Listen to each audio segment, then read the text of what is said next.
ಕಳೆದ 15 ವರ್ಷಗಳಿಂದ ರಾಜ್ಯ ಸರ್ಕಾರ ಸಂಗೀತ ಶಿಕ್ಷಕರನ್ನ ನೇಮಕ ಮಾಡಿಕೊಂಡಿಲ್ಲ. ಕೂಡಲೇ ಸರ್ಕಾರ ಸಂಗೀತ ಶಿಕ್ಷಕರನ್ನು ನೇಮಕ ಮಾಡಬೇಕೆಂದು ಅಖಿಲ ಕರ್ನಾಟಕ ಶ್ರೀ ಗುರು ಕುಮಾರೇಶ್ವರ ಅಂಧರ ಸಂಗೀತ ಕಲಾವಿದರ ಸಂಘ ಹಾಗೂ ಶ್ರೀ ಗುರು ಪುಟ್ಟರಾಜ ವೀರೇಶ್ವರ ಪುಣ್ಯಾಶ್ರಮದ ಅಧ್ಯಕ್ಷ ಶ್ರೀಶೈಲ ತಿಳಿಸಿದರು. ಸುದ್ದಿಗೋಷ್ಠಿಯಲ್ಲಿ ಮಾತನಾಡಿದ ಅವರು 2010ರಲ್ಲಿ ಸಂಗೀತ ಶಿಕ್ಷಕರ ನೇಮಕಾತಿ ನಡೆದಿದ್ದು, ಅಲ್ಲಿಂದ ಇಲ್ಲಿಯವರೆಗೂ ಅಂದರೆ 15 ವರ್ಷಗಳಾದರೂ ಸಂಗೀತ ಶಿಕ್ಷಕರ ನೇಮಕಾತಿ ಆಗಿಲ್ಲ ಎಂದರು. ಸಮಾಜ ಕಲ್ಯಾಣ ಇಲಾಖೆ ವತಿಯಿಂದ 2011ರಲ್ಲಿ ನೇಮಕಾತಿ ಪ್ರಕ್ರಿಯೆ ನಡೆದಿದ್ದು, ಇಲ್ಲಿಯವರೆಗೂ ಯಾವುದೇ ನೇಮಕಾತಿ ನಡೆದಿಲ್ಲ ಎಂದರು. ಸಮಾಜ ಕಲ್ಯಾಣ ಇಲಾಖೆಗೆ ಒಳಪಡುವ ಎಲ್ಲ ಪ್ರಾಥಮಿಕ ಪ್ರೌಢಶಾಲೆಗಳಲ್ಲಿ ಸಂಗೀತ ಶಿಕ್ಷಕರ ನೇಮಕಾತಿಯಾಗಬೇಕು. ಎಲ್ಲ ಅನುದಾನಿತ ಶಾಲಾ ಶಿಕ್ಷಣ ಸಂಸ್ಥೆಗಳಲ್ಲಿ ಶಾಲಾ ಮತ್ತು ಕಾಲೇಜು ಹಂತಗಳಲ್ಲಿ ಸಂಗೀತ ಶಿಕ್ಷಕರ ನೇಮಕಾತಿ ಮಾಡಬೇಕೆಂದು ಆಗ್ರಹಿಸಿದರು.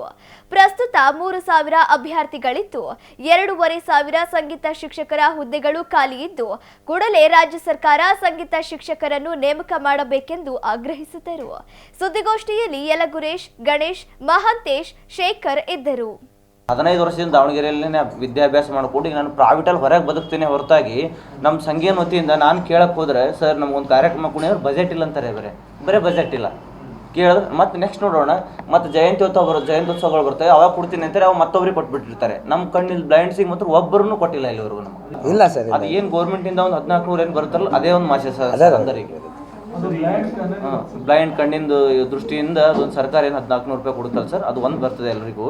ಬಟ್ ಈಗ ಇಲಾಖೆ ಕಡೆಯಿಂದ ಆಗಿರಲಿ ಅವು ಏನೂ ಇಲ್ಲ. ಮೊನ್ನೆ ಒಂದು ಟೈಮ್ ಬೆಂಗಳೂರಲ್ಲಿ ಅಲ್ಲಿನೂ ವಚನ ಹಾಡಂದ್ರು ಒಬ್ರು ಸಚಿವರು, ಅಲ್ಲಿನೂ ಕೂಡ ಹಾಡು ಬಂದಿವಿ, ಹಾರ್ಮೋನಿಯಂ ನುಡಿಸಂದ್ರು. ಆಯ್ತು ಸರ್, ಹಾರ್ಮೋನಿಯಂ ನುಡಿಸ್ತೀವಿ ಅವ್ರಿಗೆ ಅವ್ರ ಎದುರುಗಡೆ.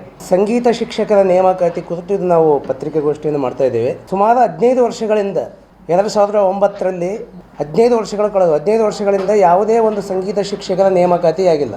ಎಷ್ಟೋ ಜನ ಸಂಗೀತ ಕಲಿತಂತಹ ಸಂಗೀತ ಅಭ್ಯರ್ಥಿಗಳು ತಮ್ಮ ವಯಸ್ಸನ್ನೇ ಸಂಗೀತಕ್ಕಾಗಿ ಮುಡುಪಿಟ್ಟಂಥವ್ರು ಎಷ್ಟೋ ಜನ ವಯಸ್ಸಾಗಿಯೇ ತಮ್ಮ ಜೀವನವನ್ನು ಕಳೆದಿದ್ದಾರೆ.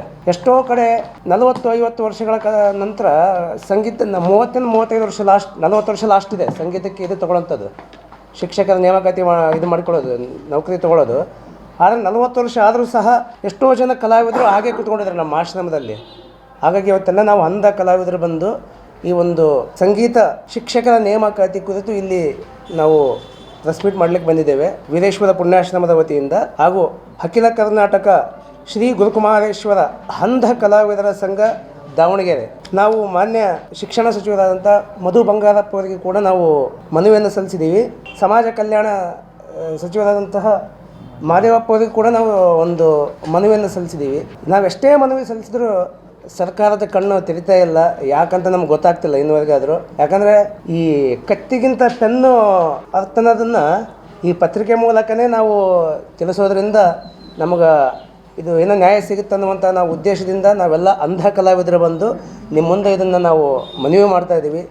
ನಿಮ್ಮ ಮೂಲಕ, ಪತ್ರಿಕಾ ಮಾಧ್ಯಮದವರ ಮೂಲಕ ಸಂಗೀತ ಶಿಕ್ಷಕರ ನೇಮಕಾತಿಯಾಗಲು ನೀವು ದಯಮಾಡಿ ಇದನ್ನು ಹೆಚ್ಚಿನ ಒಂದು ಕಾಳಜಿಯಿಂದ, ಯಾಕೆಂದರೆ ನಾವು ಎಷ್ಟೋ ಕೊಟ್ಟಿದ್ದೀವಿ. ಈಗ ಆಲ್ರೆಡಿ 15 ವರ್ಷಗಳಲ್ಲಿ ನಾವು ತಿರುಗಾಡಿ ಸಾಕಾಗೋಗಿದೆ. ತುಂಬ ಓಡಾಡಿಬಿಟ್ಟಿದ್ದೀವಿ ಬೆಂಗಳೂರಿಗೆ. ಹಾಗಾಗಿ ನಾವು, ಯಾಕಂದರೆ ದಾವಣಗೆರೆ ಅಂತಂದರೆ ನಮ್ಮ ಪುಟ್ಟರಾಜ ಗವಾಯಿಗಳಿಗೆ ಆಗಿರ್ಬೋದು, ನಮ್ಮ ಆಶ್ರಮದ ಅಂಧ ಮಕ್ಕಳಿಗೆ ಆಗಿರ್ಬೋದು, ಎಲ್ಲ ಮಾಧ್ಯಮ, ಪತ್ರಿಕಾ ಮಾಧ್ಯಮ, ಭಕ್ತರಾಗಿರ್ಬೋದು, ಎಲ್ಲರೂ ಕೂಡ ಆಶ್ರಮಕ್ಕೆ ಒಂಥರ ನಮ್ಮನ್ನೆಲ್ಲ ಮಕ್ಕಳನ್ನು ನೋಡ್ಕೊಂಡಿದ್ದಾರೆ ಎಷ್ಟೋ ಜನ. ಹಾಗಾಗಿ ನಾವು ಇಲ್ಲಿ ಪತ್ರಿಕೆ ಮೂಲಕ ನಿಮ್ಮಿಂದ ಹೋದರೆ ಅದು ಇನ್ನೂ ನಮಗೆ ಶಕ್ತಿ ಸಿಗುತ್ತೆ.